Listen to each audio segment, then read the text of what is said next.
Welcome back, listeners, to another episode of The Snake Pit. I'm your host, Son of Bat, and tonight I'll be talking about Jackass the Movie. Released in 2002, this was supposed to serve as the be-all, end-all conclusion to the Jackass series, with the show wrapping up earlier in 2002, and, the movie almost didn't even get made. Johnny Knoxville thought it was a pretty dumb idea. He didn't know how it would even be possible. He thought the studio was just going to make a Jackass movie in name only and get real-life actors to do, choreographed stunts and kind of like fake the whole thing. But Spike Jonze and Jeff Tremaine told him, nah, this is basically going to be like the show, but naughtier. You'll be able to do more extreme stunts that we couldn't do on TV. It'll be way more vulgar, way more gross, over the top, and you'll have the freedom to just do whatever the fuck you want and create as much chaos and mayhem as humanly possible. And I'm glad they took this route and made the movie, because after Jackass the movie, we got a great sequel with Jackass number 2. We got a couple good .5 movies. We got a decent 3D movie. We got Bad Grandpa, and we got a legacy sequel. So, everyone's eating from this. Everyone's doing good, and that's great to see. I fucking love CKY, Jackass, all that shit. Like I said in the previous video I did today, I grew up on all that. So if you want to hear about that, check the Jackass TV show video I did. It's going to be in the channel, in the playlist, all that jazz. But one point I want to bring up from that video in this one is that I said I would only cover Jackass the TV show, Jackass 1, Jackass 2, and maybe Jackass 2.5. But 3 onward, I was just going to leave off the table and not do. Now, the main reason why is because I think I said something like it didn't feel dangerous enough or it felt too safe. Now, I didn't mean literally. Like, these guys get totally fucked up in those movies. Really dangerous shit you shouldn't try at home. What I tried to elaborate on and what I meant to say was the TV show and the first 2 movies have this feeling of uncontrollable chaos.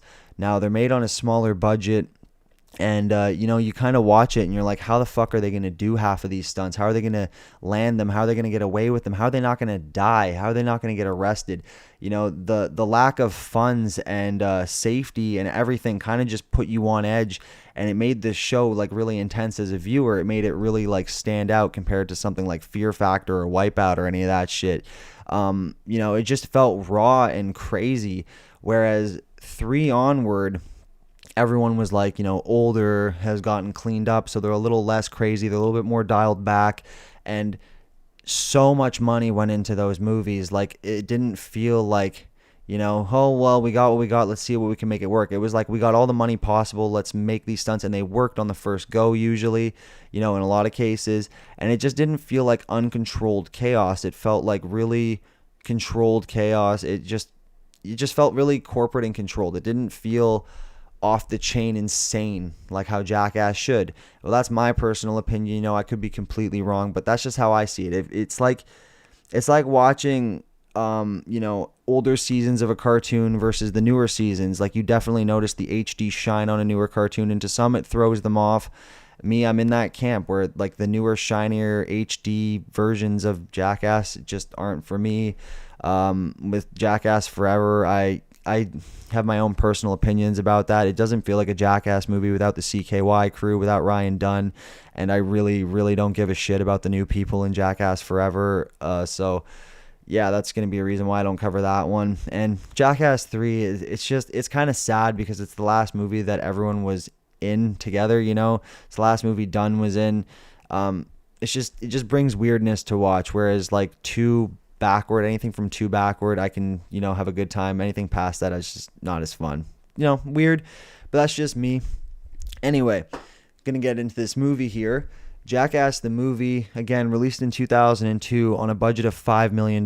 It made 79.5, which is a huge chunk of change, basically making this a blockbuster. Distributed by Paramount Pictures and MTV Films, of course produced by Dick House Productions, created by Jeff Tremaine and Spike Jonze, Johnny Knoxville, of course. This movie stars Johnny Knoxville, Bam Margera, Ryan Dunn, Steve-O, Jason Weeman Acuna, Chris Pontius, Preston Lacey, Dave England, Aaron McGeehee, and of course guest appearances by Loomis Fall, Brandon D. Camillo, Rab himself, Ray Kyon, April and Phil Margera, and of course Jess Margera, and even Manny Puig, Rip Taylor, Tony Hawk, Clyde Singleton, Eric Costin, Matt Hoffman, Butterbean, and Henry Rollins. A lot of people showed up for this one. Now, again, going back to what I said about the raw feeling of the show in the first movie, this movie feels like one long Jackass episode. It just feels like stuff ripped right out of the TV show. It feels, you know, it just feels raw. Like it's just, yeah, it was made for 5 million and that sounds like a lot of money, but it doesn't really show in some ways. Like it really shows in the end with the Son of Jackass fake, trailer at the end, but it was so brutal, some of these stunts, and like some of them were so cringe inducing. Like one of the ones I can't sit through to this day because I don't know what it is, it just drives me nuts, is the paper cuts one. That one's just so gross. Then you got the stuff like the riot control test with the beanbag shotgun, fucking so brutal. Oh god, it makes me just, like my stomach tense up just thinking about it. You got Steve-O snorting fucking wasabi. You got the golf cart mayhem that almost killed fucking Johnny Knoxville. You got Johnny Knoxville fighting Butterbean, which was brutal. That's another one too that makes you cringe when he's like tongue is swelling up and he's on the floor like like breathing after the knockout. Like that is just so fucking nasty, man.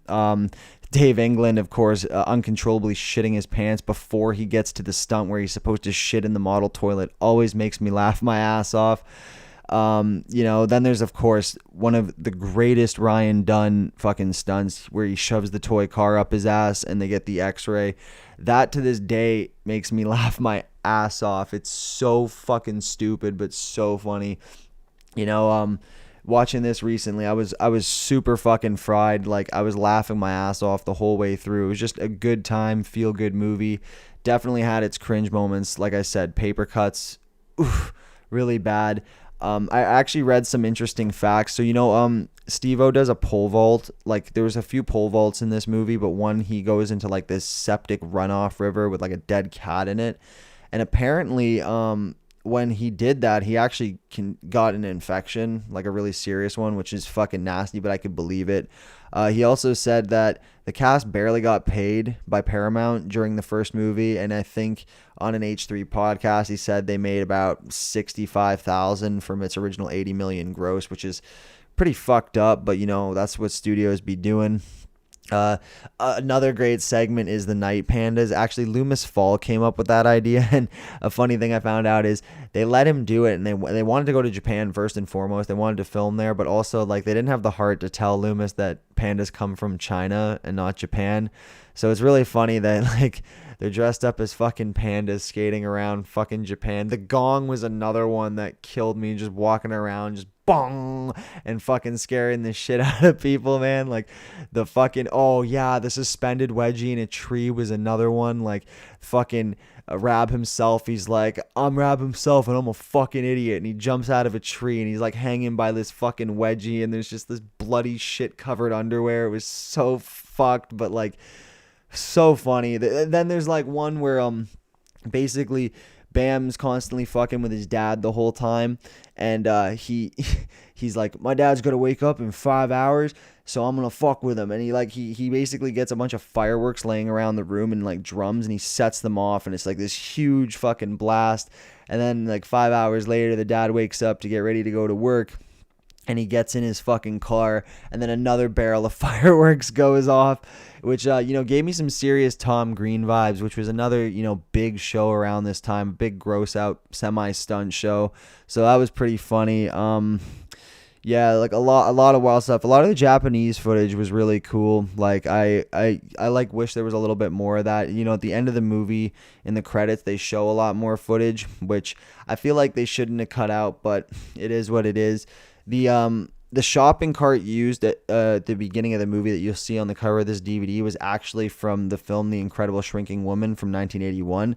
Preston Lacey actually spotted it on a studio site, and he acquired it for the movie, which is pretty cool. So you got a prop from like a semi-famous movie in this one. The golf cart sequence was also delayed because apparently Bam fucked them up like seconds into them starting, which is pretty wild. And it's also famously known that basically the scene where Ryan Dunn puts the toy car up his ass, they had to cut it. Well, a few stunts had to get cut. That one specifically had to get cut because they couldn't show the car going in because it would get basically labeled as pornographic. It would get hit with an NC-17 and release would be a fucking nightmare. Those of you who know horror movies and the extreme ones know exactly what I'm talking about with this problem. Your movie gets hit with an NC-17, you're pretty much fucked. That's like giving it an X. No studios with balls will pick it up, and so you're pretty much not going to make any money. So they cut that one down. And I actually didn't know this, but the riot test got cut down too. There's 2 takes. The first take from what I'm reading here is basically the first shot misses Johnny, making him incredibly nervous, as it would with anybody. And the second shot is the one that hits him. Now, all the footage to do with the first one ended up getting cut out, and this was due to the fact that a civil liability could have been waived, and it could have also turned into a criminal liability. So, all this legal red tape came up. There's also, a couple scenes that are in the end credits that I mentioned that, weren't in the final movie, like the dude dressed up as a wiener skateboarding around the giant Plinko contraption. And even the ending was kind of botched. So the movie ends with Johnny Knoxville getting slingshotted like into a river while Rip Taylor's like throwing a bunch of confetti everywhere and then like pulls up a pop gun that says the end.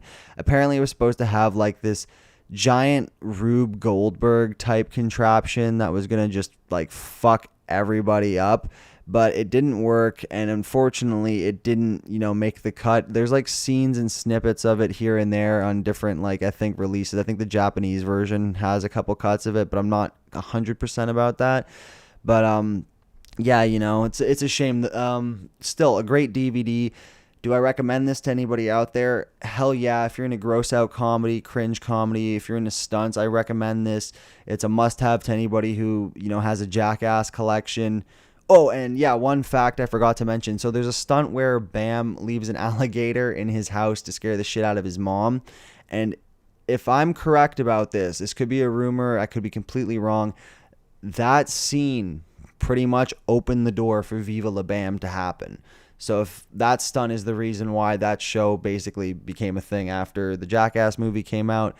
And that actually makes sense too, because after the Jackass movie, it was like Wild Boys and Viva La Bam. And then because Johnny Knoxville kept showing up in Wild Boys, Jeff Tremaine finally just, buckled and was like, hey, you want to make another Jackass movie? And then that's how 2 came along.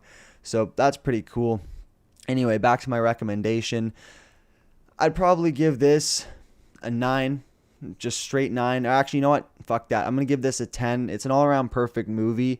At times, it doesn't even feel like a movie. Like I said, it feels like one long Jackass episode, which is great because I really do like the TV show. In some regards, I like the TV show more than the movies, but this one movie, I forgot how close to the show it felt. Yeah, I fucking love it. I give this a 10 across the board. Highly recommend it. If you guys enjoy this video, don't forget to like, comment, subscribe. Peace.